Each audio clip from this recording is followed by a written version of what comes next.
sulitnya hidup, bayang-bayang semu yang tak begitu tampak, ternyata kau hadir dalam hidupku. Perjalanan yang panjang dalam seluruh hidupku, akhirnya ku temukan siapa sesungguhnya kau. Tuhan dalam hidupku, gembala bagi jiwaku. Sungguhlah ku merasa Engkaulah segalanya. Saat sedih kau ada, saat senang kau ada, saat ku terpuruk Engkau tetap ada. Telah terbukti siapa Engkau, Immanuel bagiku. Penyertaanmu penuh dalam hari hidupku.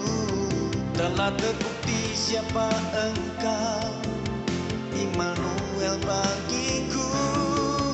Penyertaanmu penuh dalam hari hidupku. Kau terbukti setia, kau terbukti setia, kau terbukti setia.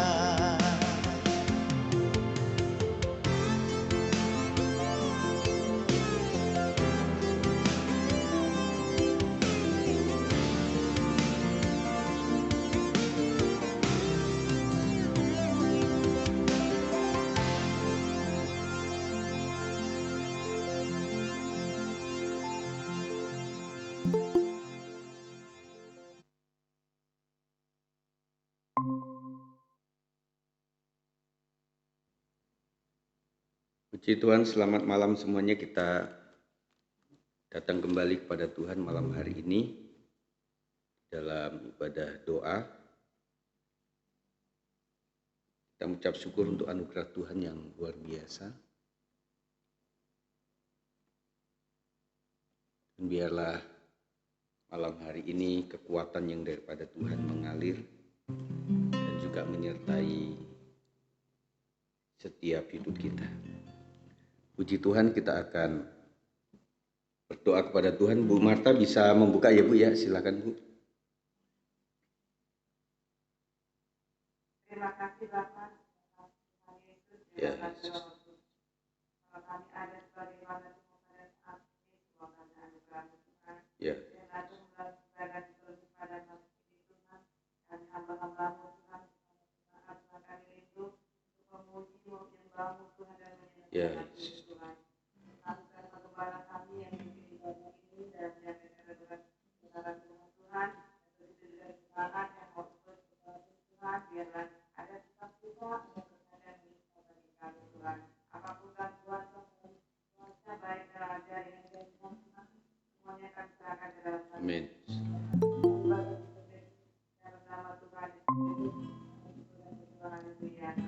Amin. Puji Tuhan. Baik, ada satu lagu yang cukup kita kenal, kasih Allahku sungguh telah terbukti. Dengan mengingat kasih Allah, maka kita senantiasa bisa bersyukur kepada Tuhan. Mari malam hari ini kita akan saling mendoakan satu dengan yang lain. Biarlah kekuatan Tuhan yang senantiasa terbukti pada saat yang tepat, tidak terlalu cepat dan tidak terlalu terlambat. Yang penting kita ikuti irama sorgawi dan kita boleh mengalami kebaikan-kebaikan Tuhan dalam hidup kita. Terima kasih, terima kasih Tuhan, terima kasih. Katakan, kasih Allahku sungguh telah terbukti ketika Dia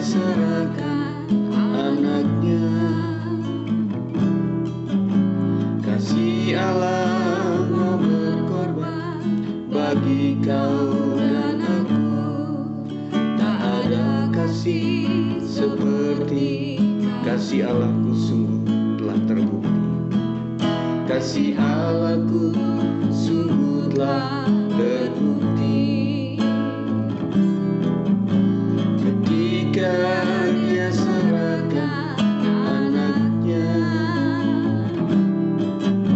kasih Allah mau berkorban bagi kau dan aku. Tak ada kasih seperti kasih-Mu. Katakan bersyukur, bersyukur, bersyukur, bersyukur karena kasih setia-Mu. Ku sembah, ku sembah, ku sembah dan ku sembah selama hidupku. Ku sembah Kau Tuhan. Kasih Allah, kasih Allahku sungguh telah terbukti.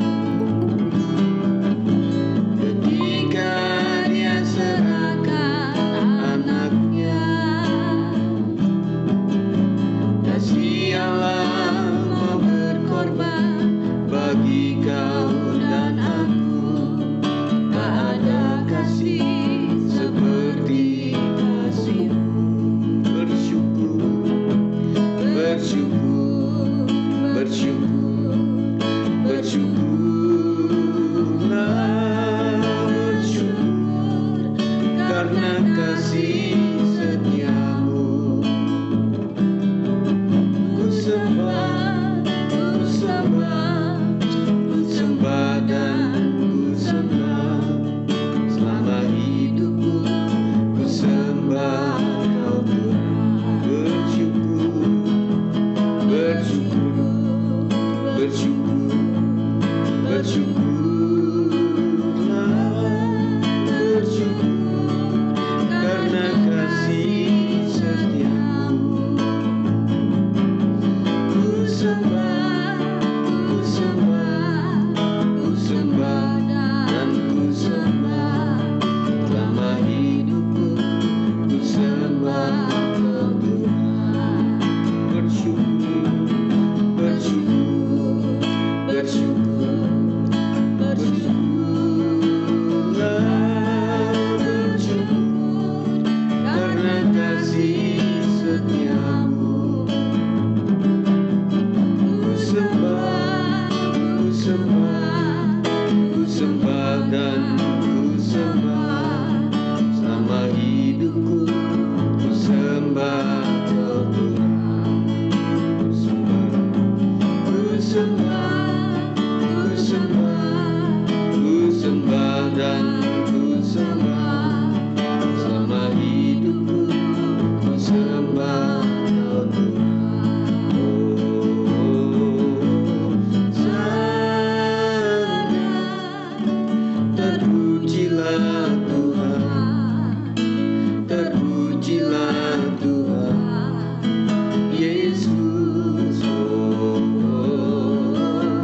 Sana terpujilah Tuhan, terpujilah Tuhan Yesus.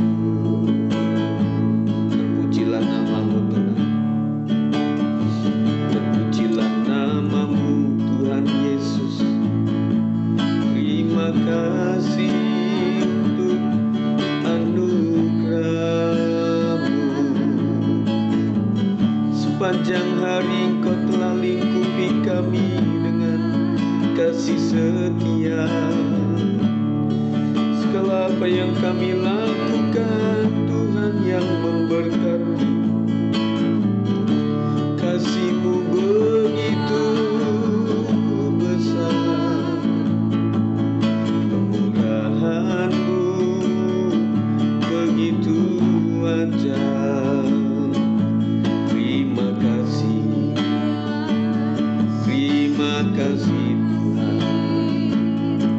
Terima kasih ya Tuhan Yesus, malam hari ini kami bisa mengucap syukur untuk kehadiran Tuhan. Setiap kali kami membutuhkan kuasa-Mu, kami membutuhkan mujizat-Mu Tuhan. Kami percayakan segala kebaikan Tuhan. Kami percaya bahwa masa hidup manusia ada batasnya. Bahkan ragam kehidupan kami dari lahir sampai hari ini, begitu macam-macamlah yang terjadi dalam hidup kami. Kadang penderitaan mendera, kadang kesuksesan ada di depan mata kami, dan kadang kemuliaan ada di tangan kami. Tuhan Yesus, terima kasih atas campur tangan Tuhan atas seluruh hidup kami. Ajarkan kami tetap mengingat kasih dan kemurahan-Mu. Terima kasih ya Tuhan. Terima kasih Bapa yang baik. Kami berikan setiap hati kami ke dalam tangan-Mu Tuhan. Biarlah malam ini Tuhan kami boleh mengalami segala kebaikan-kebaikan Tuhan melalui rasa yang kami miliki, melalui iman yang ada dalam setiap hati kami. Kami percaya Tuhan hanya bisa dijangkau oleh iman kami, dan kami sangat percaya hanya kekuatan itulah yang membuat kami ada pengharapan, dan pengharapan itulah yang membuat kami ingin terus maju, terus ingin menaiki tangga-tangga hidup kami sampai kami mengalami tangga yang teratas Tuhan. Terima kasih Tuhan malam hari ini Tuhan Yesus. Sebelum kami lebih jauh mendoakan teman-teman kami, jemaat Tuhan, kami serahkan seluruh hidup kami supaya kebenaran firman Tuhan malam hari ini sebagai penerus daripada tema yang telah lalu Tuhan, biarlah boleh memberkati setiap kami Tuhan, yang mendengar langsung maupun yang nanti setelahnya ada dalam berkat firman Tuhan yang luar biasa. Roh jahat, pengganggu kebenaran firman Tuhan, kami patahkan, kami hancurkan di dalam nama Tuhan Yesus Kristus, dan kami siap diberkati. Berfirmanlah ya Tuhan, Roh Kudus menjagai hati hamba-Mu ini untuk menyampaikan kebenaran Tuhan sesuai dengan amanat Tuhan, sesuai dengan rema yang Tuhan berikan. Real time Roh Kudus bekerja. Demi nama Yesus kami berdoa. Haleluya. Amin. Puji Tuhan. Malam hari ini saya percepat untuk renungan kita, dan kita akan mendoakan juga untuk malam hari ini. Nah saudara, kita sudah melihat bersama-sama tentang tema berkat di dalam atau di balik pergumulan, dan senantiasa kita akan menjagai pengajaran ini dengan baik, mulai dari pertama, poin kedua, dan malam hari ini adalah yang ketiga. Jadi kita tetap, saya ingatkan untuk mempelajari bagaimana sikap Paulus menghadapi penderitaan. Jadi saya akan mengawali dengan ini. Jadi jangan berprasangka bahwa kedekatan kita dengan Tuhan ketika kita menjadi sahabat Tuhan Yesus, ketika kita banyak doa, banyak beribadah, banyak melakukan pelayanan, artinya nol, tidak ada tantangan. Tetapi status kita mendekat kepada Tuhan adalah status sebagai musuh iblis. Jadi kalau mendekat kepada Tuhan, pasti menjauh dari iblis. Dan iblis tidak suka. Dan ketika seseorang mendekat kepada iblis, maka Tuhan juga cemburu, maka dia juga marah. Untuk itulah kenapa konsep daripada kebanyakan orang bahwa dekatlah sama Tuhan, supaya engkau tidak mengalami masalah. Itu juga salah, saudara. Jadi bedanya apa? Bedanya begini. Jadi kalau kita menghadapi masalah tetapi kita ada di dalam jalurnya Tuhan sebagai orang benar, kekuatan kita semata-mata bukan dari kita sendiri, tetapi kekuatan Tuhanlah yang ada dalam hidup kita. Jadi saudara, saya ingatkan bahwa juga jangan menjadikan kita takut atau khawatir, karena tentunya akhir daripada kehidupan itu ditentukan kita magnet hidup kita itu lebih kepada roh jahat atau kepada Tuhan. Itu saja. Jadi saya pikir tidak ada pilihan lain, kita harus mendekat kepada Tuhan. Dalam tanda kutip saya pakai istilah konsekuensinya memang ada. Kalau orang pengikut Kristus pasti dibenci oleh dunia, itu sudah pasti begitu. Jadi kalau ada hal seperti ini, jangan kita terus bertanya gitu. Wah Pak Sigit, kenapa ya setelah saya memberikan waktu kepada Tuhan, untuk Tuhan, dan juga memberikan banyak hal kepada Tuhan, dan kemudian memberikan seluruh pelayanan saya kepada Tuhan, saya kok hidupnya tambah banyak menderita dan lain sebagainya.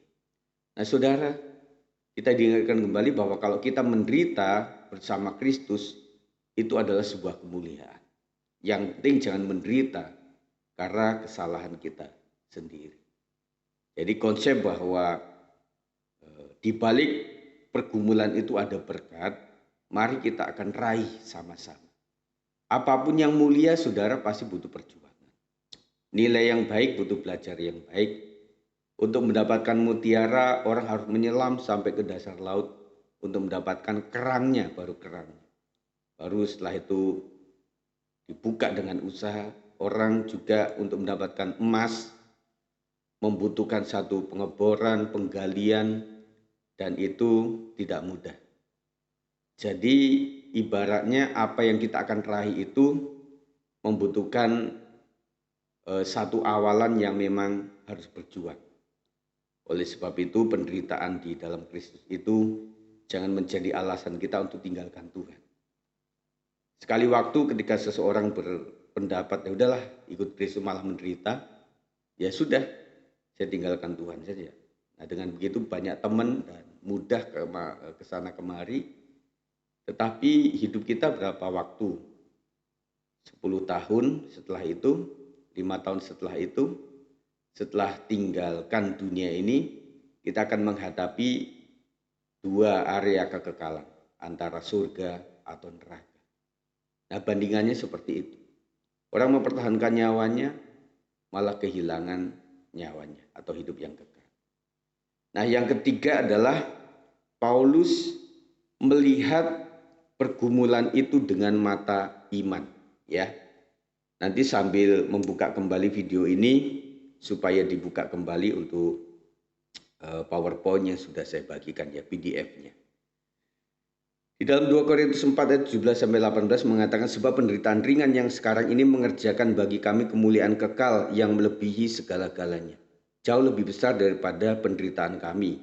Sebab kami tidak memperhatikan yang kelihatan, melainkan yang tak kelihatan. Karena yang kelihatan adalah sementara, sedangkan yang tak kelihatan adalah kekal.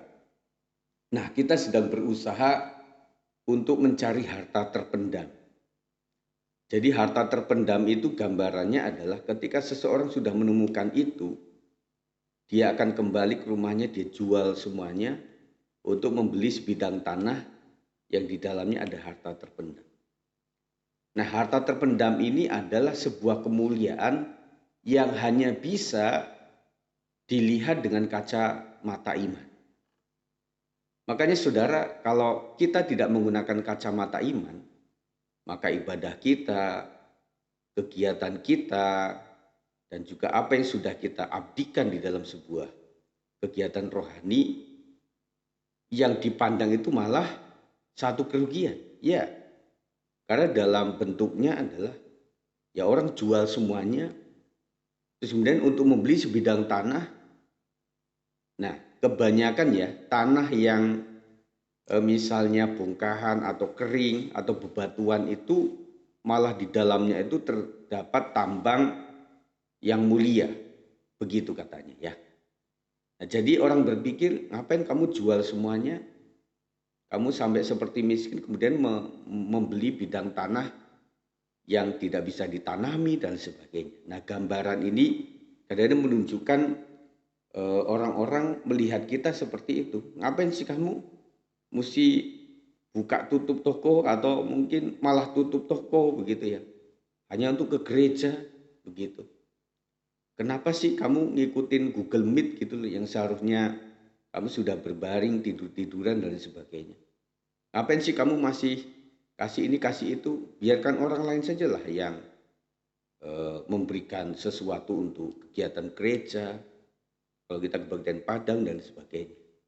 Jadi kadang-kadang berpikirnya itu adalah saya memberikan ini secara kasat mata saya tidak untung gitu. Tetapi apapun kita lakukan dengan kacamata iman. Dalam nama Yesus saya memang kekurangan, tetapi saya mencoba untuk beriman memberikan sesuatu kepada pekerjaan Tuhan. Tuhan tidak akan pernah tinggal diam, saudara. Nah, oleh sebab itu, mari penderitaan ini bukanlah sesuatu yang membuat kita bersikap yang lain. Seringkali mata rohani kita terhalang oleh mata jasmani kita. Oleh sebab itu penting bagi kita untuk dapat membangun iman kita saat menghadapi pergumulan. Caranya adalah dengan membaca firman Tuhan dan bergaul dengan orang-orang yang juga melek rohaninya. Nah, kita melihat ketika menghadapi pergumulan itu, senjata kita yang mengalahkan dunia penderitaan, dunia tidak ada pengharapan, dunia kemarahan, dunia kekecewaan adalah dengan kekuatan Injil. Injil adalah kekuatan Allah yang mengalahkan dunia ini. Jadi firman itu, Alkitab itu adalah buku sakti. Ya, saya pernah menuliskan lagu ini, Alkitab itu adalah buku sakti. Yang artinya buku lain dibaca, diingat, terinspirasi, sudah. Tetapi firman Tuhan ini ketika kita baca itu ada sebuah hayati kehidupan. Di ayat yang sama kita baca berulang-ulang selalu ada makna rema yang beda-beda yang memberkati kita. Itu ajaib, itu aneh, dan itu nyata. Tetapi buat orang yang memang ingin belajar kebenaran firman Tuhan. Dan juga bagaimana cara kita membaca firman Tuhan. Kalau cuma dalam bentuk itu program gereja atau kegiatan yang pokoknya hari ini 3 fatsa misalnya. Nah, kadang-kadang itu tidak bisa menyimak dengan betul, tidak bisa, ya satu ayat saja kita dari seharian nggak ngerti-ngerti, atau yang bagian ayat yang susah kita perlu belajar yang lain lagi. Konteksnya apa, makanya ada sekolah teologi untuk melihat itu. 3 pasal, aduh kurang, waduh ini hampir malam ini harus habiskan. Wah, baca dengan keras, dengan cepat, wah selesai. Rasanya setelah selesai itu, wah sudah lunas begitu. Jadi membaca firman Tuhan itu bukan dalam target saya sudah membaca, tetapi yang penting adalah mengerti. Karena dengan mengerti manual book orang Kristen itu, kita juga memiliki kehidupan yang memang nyata betul sesuai dengan firman Tuhan. Kalau manual booknya nggak pernah kita baca, bagaimana kita bisa hidup benar di mata Tuhan? Nah, firman kan kita bisa baca, kita hafalkan bahkan begitu. Tidak. Kenapa mesti setiap hari? Karena setiap hari di firman yang sama, Tuhan akan memberikan kekuatan yang sesuai dengan apa yang dibutuhkan setiap hari. Itu ajaib, saudara. Sekali lagi, itu hanya dimiliki oleh orang-orang yang betul mengejar kebenaran firman Tuhan. Sampai ngerti-ngerti, saudara. Tidak ngerti, tanya. Gitu. Jadi jangan diam saja atau bertanya kepada yang lain. Nah, sekarang media YouTube, media pengajar itu terlalu luas, saudara. Dan saya pikir saya tidak lebih daripada gembala yang lain. Tetapi kalau sumber daripada pengajaran itu satu gembala, tentunya saya pun kalau memang salah atau apa di mata Tuhan, Roh Kudus akan mengingatkan kepada saya. Dan buah pelayanan seorang gembala itu kan membuktikan. Ada orang yang betul-betul tidak mengalami sekolah yang tinggi, SDH juga tidak. Dia melayani sederhana dengan setulus hati. Apa yang dia baca, kemudian dia berdoa sungguh-sungguh kepada Tuhan, apa artinya, dia sampaikan sederhana kepada jemaatnya yang juga sederhana. Ketika seseorang datang ke gereja itu, aduh Pak Gembala, kata anak-anak muda, katrok banget ya, khotbahnya seperti itu. Nah, itu adalah kritikan-kritikan yang dilakukan oleh lulusan-lulusan sekolah teologi, termasuk saya zaman dulu, 20 tahunan yang lalu. Selalu ada salah kepada gembala-gembala tanpa melihat bahwa saya baru sekolah Alkitab 4 tahun. Mungkin memenangkan jiwa 1 juga belum. Saya memimpin sebuah kelompok juga belum. Yang saya lakukan selama kuliah itu adalah yang membaca firman Tuhan. Yunani, Ibrani, tafsir Alkitab, belajar berkhotbah, dan lain sebagainya. Tetapi kadang-kadang mengkritik seorang gembala dengan kesederhanaannya, yang teologianya juga nggak mapan mungkin, tetapi dia sanggup mengembalakan jemaat puluhan tahun. Oke lah kalau jemaatnya itu banyak, bisa mensupport gembalanya. Tetapi jemaatnya cuma 15, 20. Dan itu tambah kritikan lagi. Aduh, jemaat cuma segitu doang. Ini gembala nggak punya visi dan lain sebagainya. Itu saya dulu ya. Dan kita melihat bahwa kekuatan daripada seorang hamba Tuhan itu bukan karena teologi yang baik. Tidak selalu ke situ. Itu kan knowledge, pengajaran saja. Tanpa urapan juga sama saja. Tetapi saya melihat adalah kesetiaan dan ketulusan. Pelayanan itu setia, tulus. Udah, itu aja. Pak, nanti kalau kita nggak pandai-pandai gimana? Lah, Roh Kudus itu memimpin kita sesuai dengan waktu. Oleh sebab itu, inilah yang penting untuk kita minati untuk membaca renungan firman Tuhan itu setiap waktu, karena selalu ada firman yang baru yang boleh kita diberkati. Ingatlah bahwa pergumulan di dunia ini tidak sebanding dengan kemuliaan yang disediakan bagi kita. Karena itu janganlah biarkan apa yang bersifat sementara membuat kita kehilangan berkat yang sifatnya kekal. Ini bagus ya kalimatnya. Jangan sesuatu yang sementara kita kejar, kita sampai betul-betul waduh, kepala jadi kaki, kaki jadi kepala, siang jadi malam, malam jadi siang. Tapi kita kehilangan yang kekal. Ini sebuah kata kunci buat jemaat Tuhan, buat kita sekalian. Yang saya kejar selama ini apa ya? Apa itu? Yang sementara atau tidak? Sekaya apapun orang tidak akan bawa itu kekayaan. Oh, berarti kekayaan sementara? Iya.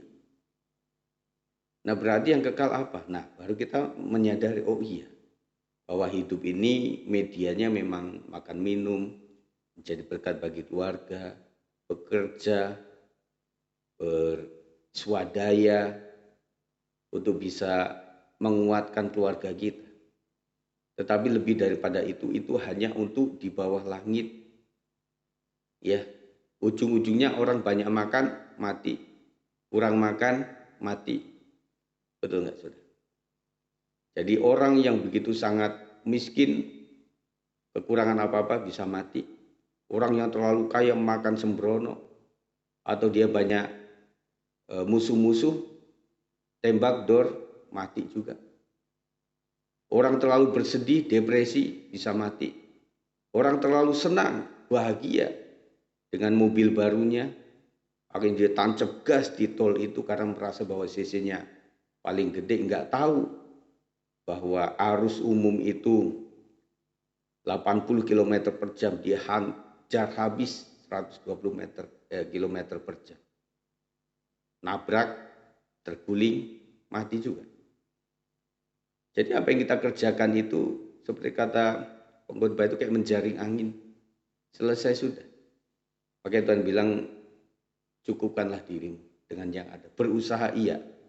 Tetapi hal yang penting dari hidup kita, jangan pernah kita lupakan, yaitu yang sifatnya kekal. Nah, tipsnya, resepnya dari saya adalah, buatlah yang sementara itu menjadi kendaraan untuk yang kekal. Nah, ini mantap, saudara. Jadi gunakan yang sementara yang ada di dunia.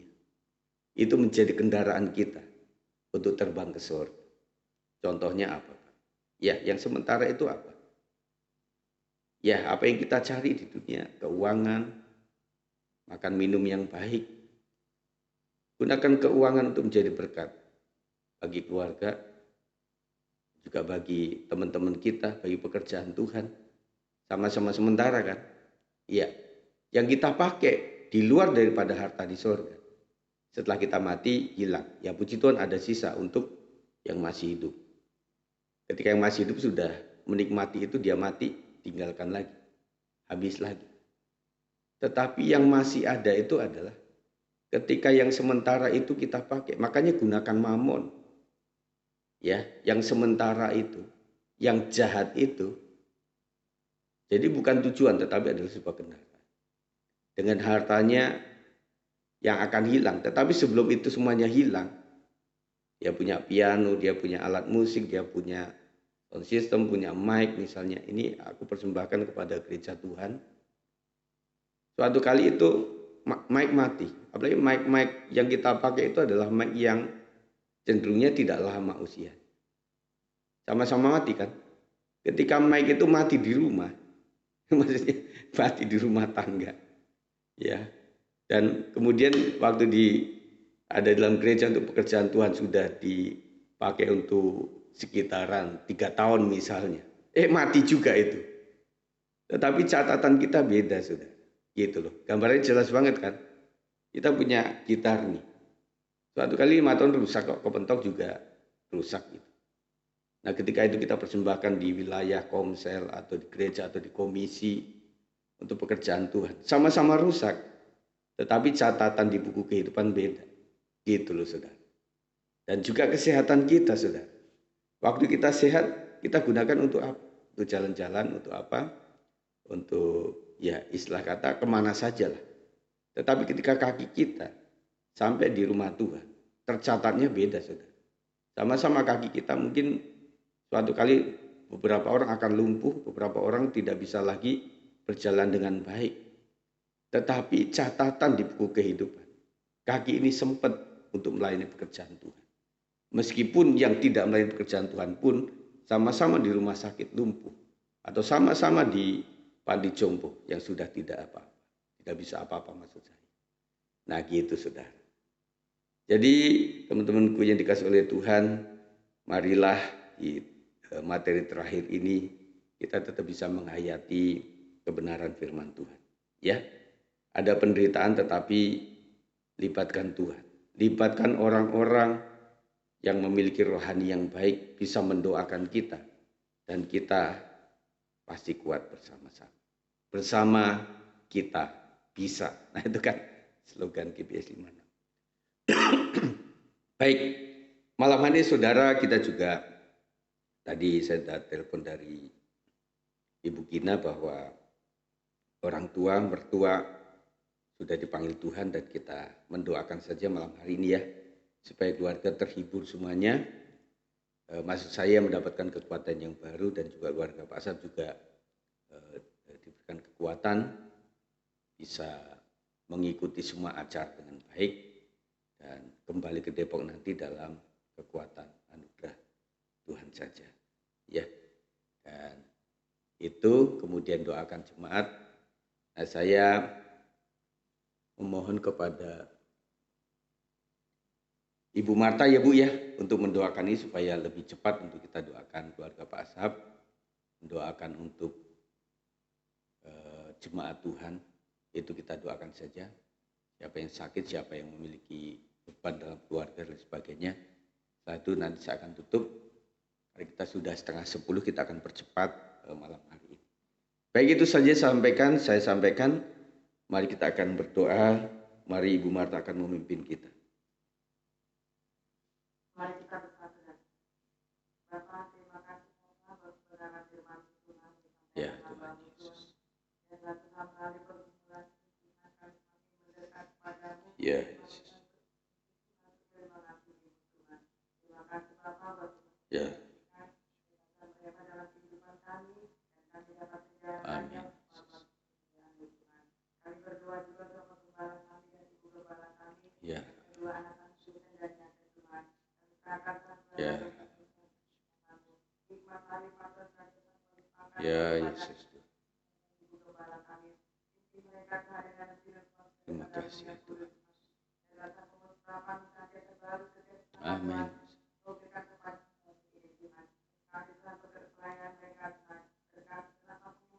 Ya Yesus.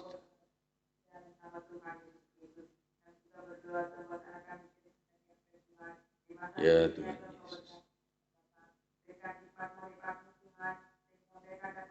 Amin.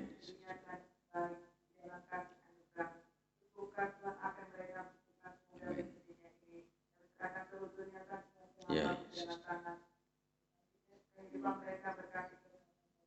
Ya, bukan Tuhan segala kami juga berdoa Tuhan berdoa ya, dan amin, dimanapun berada. amin, amin, bersyukur Tuhan kau berikan hamba kesehatan Bapa, satu anugerah yang luar biasa, penghormatan Tuhan, sampai saat ini amin, Tuhan hamba menyusul dengan pelayanan kasih karunia-Mu Tuhan, amin, daripada Bapa, ya, amin, amin, kami juga berdoa Tuhan buat orang tua dan anak ya, Tuhan, kami serahkan semuanya amin, perlindungan-Mu Tuhan, bersama orang tua kami, ya, berkati kesehatan, amin, bersama dalam kekuatan Tuhan, berkati dalam pelayanannya, cukup ya, dengan kuasa Tuhan, berilah hikmat-hikmat, berikan Tuhan pada hamba ini Tuhan, Tuhan amin, kami juga berdoa, jemaat GBI Cimanam, ya, terutama Tuhan, Tuhan, yang saat ini Tuhan mengalami duka Tuhan, karena orang tuanya Rob, ayahnya Tuhan, ya, pulang, Tuhan, kami berdoa Tuhan, ya, Yesus, hiburan daripada Tuhan, kekuatan, yang kudus Tuhan, amin, dan berikan kekuatan sehingga dapat menerima apa yang diterima amin, dengan susah di hadapan Tuhan. ya, Berkati juga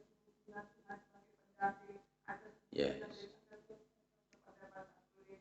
amin, Dan serahkan juga Tuhan dan Bapak kepada teman-temannya Tuhan. amin, Semuanya akan serahkan dalam tangan Tuhan. Dan kami juga berdoa Tuhan. ya, Biasa Tuhan. Dalam tangan Tuhan. ya, Yesus, Dan waktu pulang ke Depok. amin, Mereka Tuhan. ya, benar, ya, Agar tiba dengan selamat Tuhan di Depok Tuhan. ya, Dengan tanpa kurang.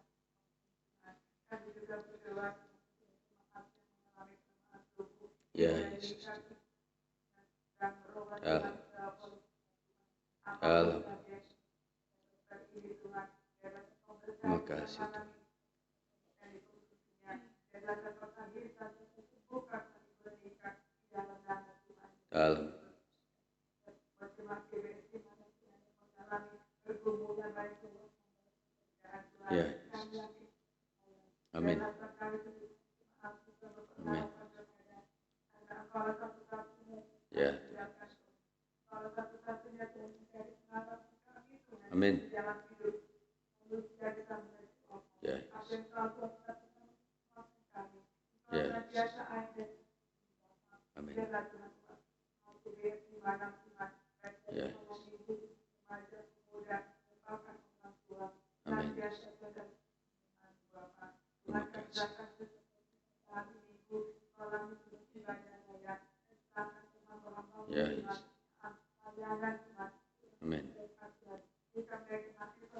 amin, amin, amin,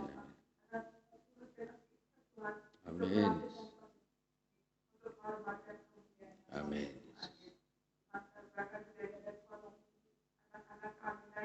ya, Yesus Tuhan, amin, amin, amin, Yesus, terima kasih Tuhan,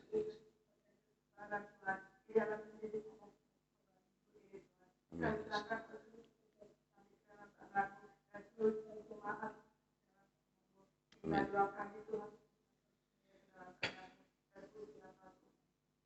haleluya. Terima kasih Tuhan, kami bersyukur akhirnya di malam ke-5 ini, Senin, Selasa, Rabu, Kamis, Jumat, kami boleh mengikuti dan mengadakan safari doa ini Tuhan. Kami merasa ada musim-musim tertentu di mana kami harus semakin mendekat kepada Tuhan untuk diberikan pengarahan oleh Roh Tuhan sendiri untuk apa yang harus kami tangani, apa yang harus kami alami dalam kehidupan, dalam pelayanan, dalam gereja Tuhan. Dan kami percaya Tuhan apa yang kami doakan sejak awal tidak akan pernah sia-sia. Terima kasih ya Tuhan untuk jemaat Tuhan yang antusias mengikuti di setiap doa ini. Apapun perjuangan mereka tidak akan pernah sia-sia. Dan biarlah apa yang kami doakan sejak malam pertama sampai pada malam hari ini anugerah Tuhan yang menjadikan doa kami terjawab sesuai dengan maunya Tuhan. Dan malam hari ini Tuhan kami mengucap syukur untuk waktu-waktu yang Tuhan berikan, dan biarlah malam hari ini kami menyerahkan seluruh aktivitas kami seharian tadi di dalam berkat dan kuasa Tuhan. Dan kami akan istirahat malam hari ini. Berkat Tuhan untuk kita sekalian, berkat di dalam nama Bapa, Anak, dan Roh Kudus, di dalam nama Tuhan Yesus menyertai sepanjang hidup kita sampai Tuhan datangi 2 kali. Yang percaya katakan amin. Puji Tuhan. Terima kasih untuk kehadiran teman-teman semua di doa malam hari ini ya. Dan ada beberapa yang tidak bisa memang hari ini, tetapi biarlah mereka mengikutinya di tayangan ulangnya. Puji Tuhan, itu saja saya sampaikan. Sampai jumpa di kegiatan berikutnya. Tuhan memberkati kita sekalian. Saya tutup ya.